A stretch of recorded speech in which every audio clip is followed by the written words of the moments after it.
Hello everyone, स्वागत करता हूँ आपका कृष्णात्री क्लासेस में एक बार फिर। और आज हम लोग जो पढ़ने वाले हैं वो है Newton's third law of motion, इस चैप्टर का सेकंड लास्ट टॉपिक। इसके बाद हम लोग एक कंजर्वेशन ऑफ लीनियर मोमेंटम और देखेंगे। दोनों टॉपिक आज क्लियर हो जाएंगे, आज पूरे हो जाएंगे और आपका इसी के साथ ये चैप्टर कंप्लीट हो जाएगा। इसके बाद जो इसको इस चैप्टर में बचेगा वो इसके क्वेश्चंस होंगे जो अपकमिंग लेक्चर्स में हम लोग डिस्कस करेंगे। तो बिना देरी करे, बिना टाइम बर्बाद करे हम आगे चलते हैं और Newton's third law of motion को पढ़ते हैं। तो देखो, न्यूटन्स फर्स्ट लॉ हमने पढ़ा, उसमें हमने इनर्शिया पढ़ा प्लस फर्स्ट लॉ पढ़ी। उसके बाद हमने न्यूटन सेकंड लॉ पढ़ी, वहां से हमें कंसेप्ट मिला या फॉर्मूला मिला, बोलेंगे किसका, फोर्स का। और हमने न्यूटन सेकंड लॉ के साथ में फोर्स का फॉर्मूला देखा। फर्स्ट लॉ के साथ में हमने इनर्शिया देखा, वहां से हमें कंसेप्ट मिला फोर्स का। फोर्स का कंसेप्ट मिला हमें फर्स्ट लॉ से। ठीक है, क्या बोलता है वो, जब तक कि आप भारी कोई फोर्स नहीं लगाएंगे आपकी बॉडी की स्टेट चेंज नहीं होगी, ये फर्स्ट लॉ ने बोला। दूसरे लॉ ने हमें क्या बताया कि फोर्स को हम कैलकुलेट कैसे करेंगे, ये आपका सेकंड लॉ ने बताया, F = ma। नाउ आपकी आती है third law, Newton's third law of motion. ये क्या बताती है, तो ये बोलती है कि जब भी किसी बॉडी पर कोई फोर्स लगेगी तो उसके इक्वल एंड अपोजिट फोर्स एक और लगेगी। इसका मतलब हम कह सकते हैं कि फोर्स जो है वो हमेशा पेयर में होगी, फोर्स हमेशा पेयर में होगी। बस आपको उसे पहचानना कि वो किस तरीके से पेयर में है। ठीक है, और यहीं से आपका स्टेटमेंट निकलता है, to each and every action there is equal and opposite reaction.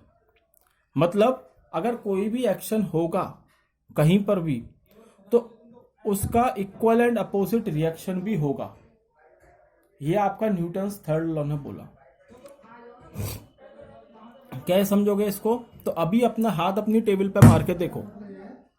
जैसे ही आप अपना हाथ टेबल पे मारोगे, आपने तो फोर्स टेबल पे लगाई, आपके हाथ पे कैसे लग गई, फिर आपके हाथ पे चोट कैसे लगती है। उसका वजह यह है कि जब मैंने हाथ टेबल पे मारा तो मैंने फोर्स लगाई टेबल पे, और टेबल ने उतनी ही फोर्स मेरे हाथ पे भी लगाई, इसलिए मेरे हाथ पे लगी।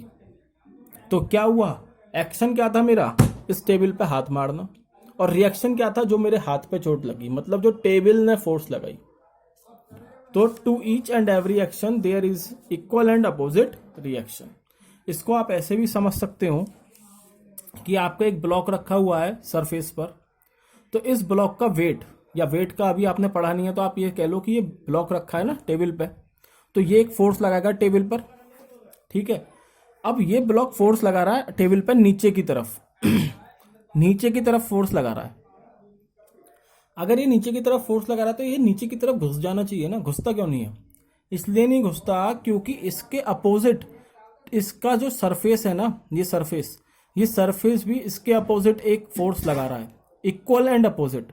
इसकी वजह से क्या होता है, ये फोर्स क्या हो जाती है, बैलेंस्ड हो जाती है, बैलेंस्ड फोर्स हो जाती है। और मैंने क्या बताया था, बैलेंस्ड फोर्स में रिजल्टेंट 0 रहता है, और जब तक बैलेंस्ड फोर्स रहेगी बॉडी मूव नहीं करेगी। बॉडी के मूव करने के लिए आपकी अनबैलेंस्ड फोर्स का होना जरूरी है। तो एक्शन आपका क्या हो गया, ये जो फोर्स नीचे की तरफ लगा रहा था, और रिएक्शन क्या हो गया, जो ये सरफेस इसके ऊपर फोर्स लगा रहा है F2, और ये F1 और F2 दोनों बराबर हैं। अभी मैं वेट इसलिए नहीं बोल रहा इसको क्योंकि अभी आपने वेट के बारे में पढ़ा नहीं है, इसलिए हम F1 F2 बोलेंगे। ठीक है, इसी तरीके से आप देख सकते हो कि मानो कि मैंने 2 मैग्नेट ले ली, 2 मैग्नेट के पीस ले लिए और इनको ऐसे ही रखा, छोड़ दिया फ्रीली, तो ये वाली मैग्नेट इसकी तरफ मूव करेगी। ये मान लो A मैग्नेट है, ये B मैग्नेट है, तो ये वाली मैग्नेट इसकी तरफ मूव करेगी B की तरफ, और B वाली A की तरफ मूव करेगी। इसका मतलब B वाली A पर कुछ फोर्स लगा रही है और A वाली B पर कुछ फोर्स लगा रही है, जिसको मैं लिखता हूं फोर्स FAB का मतलब होता है फोर्स ऑन A, मतलब जो पहले लिखा है वो force on A due to B, जो बाद में लिखा है उसकी वजह से। मतलब जो फोर्स लग रही है आपकी बॉडी A पर, किसकी वजह से, B की वजह से। और एक फोर्स लग रही है आपकी B पर A की वजह से, force on B due to A। ये दोनों ही force according to Newton's law क्या होंगी, इक्वल होंगी, इक्वल एंड अपोजिट होंगी। क्योंकि इक्वल एंड अपोजिट है तो देखो, इक्वल तो ये हो गया FAB = FBA, लेकिन अपोजिट भी तो है, तो अपोजिट की वजह से यहाँ पे क्या आएगा, एक नेगेटिव साइन आ जाएगा। ठीक है। अब जो फोर्स है, फोर्स का फॉर्मूला होता है मास इनटू एक्सेलरेशन। अब इस ए बॉडी का मास मैंने एम ए मान लिया, और बी बॉडी का और इसका एक्सेलरेशन मैंने ए मान लिया। तो ये एम ए किसके बराबर होगा? एम बी ए बी के बराबर। ठीक है, यही हमने यहां लिखा है। अगर मैं इसको थोड़ा शिफ्ट करूं तो ए अपॉन ए बी हो गया और M B upon M A हो गया। यहां से जो निकल रहा है वो मेरा रिलेशन क्या निकल रहा है? Acceleration is inversely proportional to mass. Acceleration is inversely proportional to mass. इसका मतलब क्या हुआ?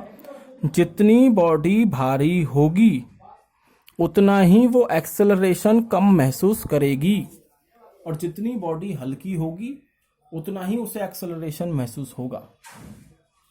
इसको आप ऐसे समझो कि ये रहा मेरा एक कैप और ये रहा मेरा एक पेन। ऑब्वियस सी बात है, ये मेरी बॉडी हल्की है, ये बॉडी मेरी भारी है। पेन मेरा भारी है इस कैप के कंपैरिजन में। मैंने इन दोनों पे फोर्स लगाई, देखो इस पे फोर्स लगाई, ये आगे भागा, एक्सेलरेशन हुआ इसको कुछ लगभग उतनी फोर्स। अब मेरा हाथ बिल्कुल इंस्ट्रूमेंट तो है नहीं, पर मैं ट्राई करता हूं कि मानो उतनी ही फोर्स मैं इस पेन पे भी लगा रहा हूं, लेकिन ये क्या हुआ? ये उससे पीछे रह गया। क्यों? क्योंकि इसका एक्सेलरेशन कम है, इसका एक्सेलरेशन ज्यादा है।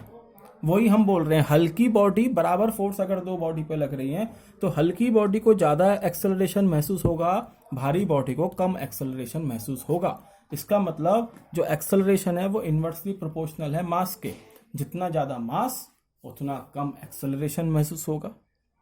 जितना कम एक्सेलरेशन जितना कम मास उतना ज्यादा एक्सेलरेशन महसूस होगा। इसको इस तरीके से भी समझ सकते हो कि एक ट्रक आ रहा है, एक तरफ से साइकिल आ रही है और दोनों टकरा गए, तो किसका कबाड़ा होगा? साइकिल का। क्यों? क्योंकि साइकिल का मास कम है, एक्सेलरेशन ज्यादा महसूस होगा, ज्यादा फोर्स लगेगी। दूसरी तरफ फोर्स इस पे भी उतनी लगेगी, लेकिन ट्रक पे फिर भी कम चोट आएगी, क्योंकि ट्रक का मास ज्यादा है तो एक्सेलरेशन कम महसूस होगा। ठीक है, तो ये है आपकी न्यूटन्स थर्ड लॉ। अगर इसके एग्जाम्पल की बात करूं तो एक एग्जाम्पल आप ऐसे समझ सकते हो, गन चलाइए, नहीं चलाई होगी, चलो हमने भी नहीं चलाई वैसे, लेकिन क्या होता है देखो, जब गन चलाते हैं ना तो गन चलाते में हमको एक झटका महसूस होता है पीछे की तरफ, जिसको हम बोलते हैं recoiling of gun. Recoiling of gun, recoiling of gun, जो झटका महसूस होता है उसको हम रिकॉइलिंग ऑफ गन बोलते हैं। होता क्या है देखो, जब गन हम चलाते हैं तो अंदर गन से बुलेट पे एक फोर्स लगती है। अब ये बात तो तुम मानते हो ना कि गन बुलेट का जो मास है, mass of bullet is obviously less then mass of gun. ये बात तो मानते हो ना? अरे गन का मास ज्यादा होता है बुलेट से, ये बात तो क्लियर है। इसका मतलब गन का मास ज्यादा है, इसका मतलब गन का जो एक्सेलरेशन होगा वो कम होगा। किससे? बुलेट के एक्सेलरेशन से, क्योंकि बुलेट का मास कम है। अभी हमने देखा जितना ज्यादा मास उतना कम एक्सेलरेशन। अब समझो, जब मैंने गन चलाई, गन से बुलेट निकली, गन ने क्या करा? बुलेट पे फोर्स लगाई, अब बुलेट निकली आगे की तरफ। ठीक है, और मास कम है बुलेट का, इसलिए बहुत आगे तक जा रही है, क्योंकि एक्सेलरेशन ज्यादा। अभी देखा था कैप आगे भागा था हमारा, जिसका एक्सेलरेशन ज्यादा वो ज्यादा आगे भागेगा। अब जो ये बुलेट निकली, ये भी क्या करती है? एक इक्वल एंड अपोजिट फोर्स लगाएगी। जितनी गन ने इसके ऊपर लगाई उतनी ही बुलेट भी गन के ऊपर फोर्स लगाएगी, according to Newton's third law. Equal and opposite force लगाएगी, तो बुलेट तो जा रही है आगे की तरफ। ठीक है, आगे की तरफ बुलेट जा रही है, और पीछे की तरफ इक्वल एंड अपोजिट हमें क्या झटका महसूस होगा उस गन का, जिसको हम रिकॉइलिंग ऑफ गन बोल रहे हैं। ठीक है, समझ में आ गया होगा। आगे चलते हैं, दूसरी एप्लीकेशन देखते हैं। जब हम ग्राउंड पे चलते हैं, अगली बार चलो तो इस चीज पे ध्यान देना, जब हम ग्राउंड पे चलते हैं तो कैसे चलते हैं हम लोग? देखो ये ऐसे, इसको हम धकेलते हैं, देखो पीछे की तरफ ऐसे, ऐसे तो पैर पड़ते हैं हमारे ऐसे। तो क्या हो रहा है?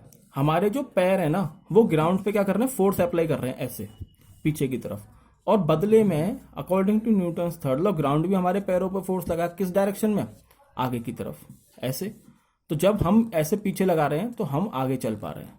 देखो ऐसे हम पीछे लगा रहे हैं और ग्राउंड हम पे आगे की तरफ लगा रहा है, इसलिए हम आगे चल पा रहे हैं। तो ये आपकी दूसरी एप्लीकेशन हो गई। तीसरी, आपने अगर रॉकेट, असलियत में तो उड़ते हुए शायद मुश्किल ही देखा हो, लेकिन टीवी पर जरूर देखा होगा।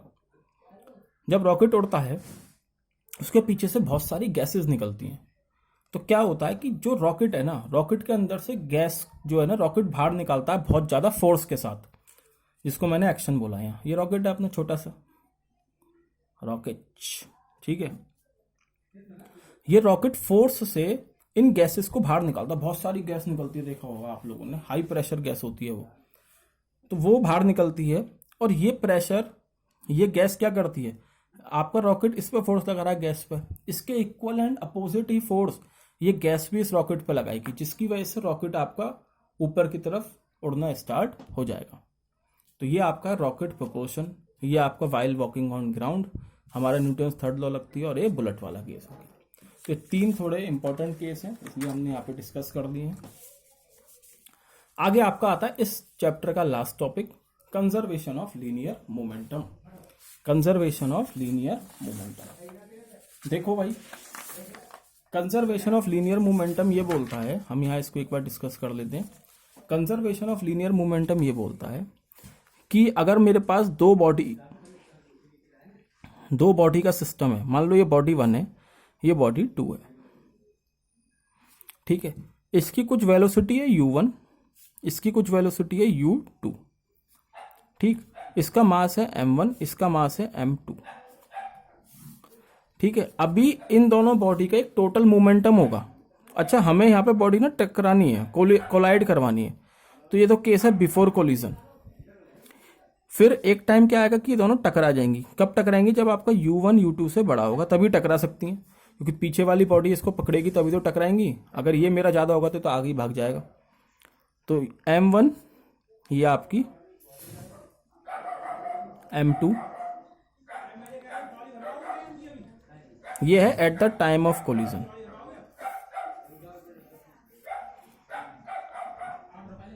At the time of collision. अब न्यूटन्स थर्ड लॉ के अकॉर्डिंग जब ये टकराएंगी तो ये वाली जो बॉडी 2 है ये बॉडी 1 पे कुछ फोर्स लगाएगी, जिसको मैं लिखता हूं कैसे, अभी बताया था।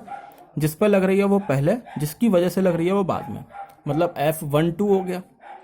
सिमिलरली बॉडी 2 पे न्यूटन्स थर्ड लॉ के अकॉर्डिंग बॉडी 2 पे भी फोर्स लगेगी, जो फर्स्ट बॉडी की वजह से लगेगी, मतलब जिस पे लग रही है वो पहले, और जिस पे जो लगा रहा है उसका बाद में नाम F21 हो गया। टकराने के बाद ये अलग अलग हो जाएंगी बॉडी अलग अलग हो गई, और ये हो गया आफ्टर कोलिजन। अब कोलिजन के बाद क्या इनकी वेलोसिटी यही रहेगी u1 u2? नहीं, इनकी वेलोसिटी बदल जाएगी, ठीक है। ये m1 ये m2। तो हम मान सकते हैं कि टकराने के बाद इसकी वेलोसिटी हो गई v1 और इसकी वेलोसिटी हो गई v2, ठीक है बच्चों। अब ये हो गया v1, ये हो गया v2। अब देखो, पहले हम बात करते हैं बिफोर कोलिजन, यहां पे आ रहे हैं नीचे, बिफोर कोलिजन वाले केस के साथ। अगर मैं टोटल मोमेंटम देखूं, ध्यान से समझना, total momentum before collision, collision से पहले टोटल मोमेंटम समझो कितना होगा कोलिजन से पहले। तो इसका मोमेंटम प्लस इसका मोमेंटम, और मोमेंटम का फॉर्मूला क्या होता है? मास इनटू वेलोसिटी, ठीक। तो इसका मोमेंटम कितना है कोलिजन से पहले? m1 u1, और इसका कितना है? m2 u2। और क्योंकि मैं टोटल मोमेंटम लगा रहा हूं तो दोनों को मैंने कर दिया add, m1 u1 plus m2 u2। Similarly अगर मैं टोटल मोमेंटम निकालूं after collision, total momentum after collision कितना हो जाएगा? तो देखो, इसका मोमेंटम प्लस इसका मोमेंटम, आफ्टर कोलिजन का केस ये वाला है। तो बॉडी 1 का कितना? m1 v1 प्लस बॉडी 2 का m2 v2। ये होगा टोटल मोमेंटम आफ्टर कोलिजन, और ये होगा टोटल मोमेंटम बिफोर कोलिजन, ठीक है बच्चों। ये आपका हो गया। अब न्यूटन्स थर्ड लॉ के अकॉर्डिंग, न्यूटन्स थर्ड लॉ के अकॉर्डिंग मेरा F12 जो है वो नेगेटिव ऑफ F21 के बराबर होगा, मतलब equal and opposite force. To every action there is equal and opposite force. Opposite क्या है, नेगेटिव साइन शो कर रहा है, दोनों इक्वल हैं, वो न्यूटन थर्ड लॉ बोल रहा है। इसका मतलब F12 मतलब force on one due to two, मतलब क्या हो जाएगा M1 इंटू A1। जो पहली बॉडी पे फोर्स लग रही है M1 A1 होगी, और दूसरी बॉडी पे जो फोर्स लग रही है वो कितनी होगी M2 A2। अब हम लोगों को मालूम है जो एक्सेलरेशन का फॉर्मूला होता है, फिर से वही बात आ गई, जिस बच्चे ने मोशन चैप्टर नहीं पढ़ा उसको मैं सिर्फ यहाँ पे फॉर्मूला लिख दे रहा हूँ, जो अभी इसके बाद हम मोशन ही स्टार्ट करेंगे तब क्लियर हो जाएगा। एक्सेलरेशन हमारा होता है v minus you divide by T, ये एक्सेलरेशन का फॉर्मूला है, v minus you divide by T, final velocity minus initial velocity divide by time. अब बॉडी वन की फाइनल वेलोसिटी कितनी है, v1 है, तो v1 माइनस इनिशियल वेलोसिटी कितनी है बॉडी वन की, u1 divide by time is equal to minus m2, और बॉडी टू की कितनी है फाइनल वेलोसिटी v2 माइनस इसकी इनिशियल वेलोसिटी कितनी है u2 डिवाइड बाई टी। इस टाइम से टाइम कट जाएगा। अब इसका अंदर मल्टीप्लाई कर दो, तो m1 v1 minus m1 u1 is equal to minus m2 v2 plus m2 u2। अब इस u वाली टर्म को मैं एक तरफ ले लेता हूं और v वाली टर्म को मैं एक तरफ ले रहा हूं, तो इस m1 u1 को इधर ले जाऊंगा, पहले इसको लिख रहा हूं मैं, तो m1 u1 plus m2 u2 is equal to m1 v1 plus m2 v2। बच्चों यहां से ध्यान से देखो, कंजर्वेशन ऑफ लीनियर मोमेंटम जो हम पढ़ रहे हैं, क्या रिजल्ट मिल गया हमें, ये क्या है m1 u1 plus m2 u2, total momentum before collision, और m1 v1 plus m2 v2 क्या है, टोटल मोमेंटम आफ्टर कोलिजन। तो यही आपका क्या होता है, law of conservation of linear momentum. क्या है, क्या बताया इसने हमें, इसने बताया कि टोटल मोमेंटम बिफोर कोलिजन मतलब m1 u1 plus m2 u2 वो किसके बराबर है, टोटल मोमेंटम आफ्टर कोलिजन के, टोटल मोमेंटम आफ्टर कोलिजन मतलब m1 v1 plus m2 v2। तो ये आपका है कंजर्वेशन ऑफ लीनियर मोमेंटम, जो कि मैंने यहां पर भी यही चीज करी थी। ठीक है, तो ये आपका हो गया conservation of linear momentum, total momentum before collision is equal to total momentum after collision. ठीक है, तो ये आपका Newton's third law and conservation of linear momentum था जो हमने आज कवर करा है।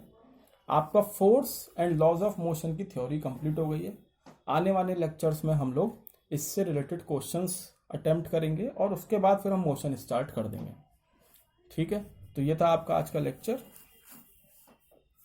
अगर लेक्चर समझ में आया है, पसंद आया है, तो लाइक करो, चैनल को सब्सक्राइब करो, कमेंट करें, शेयर करें। ठीक है, और घर पे रहो, स्वस्थ रहो। धन्यवाद।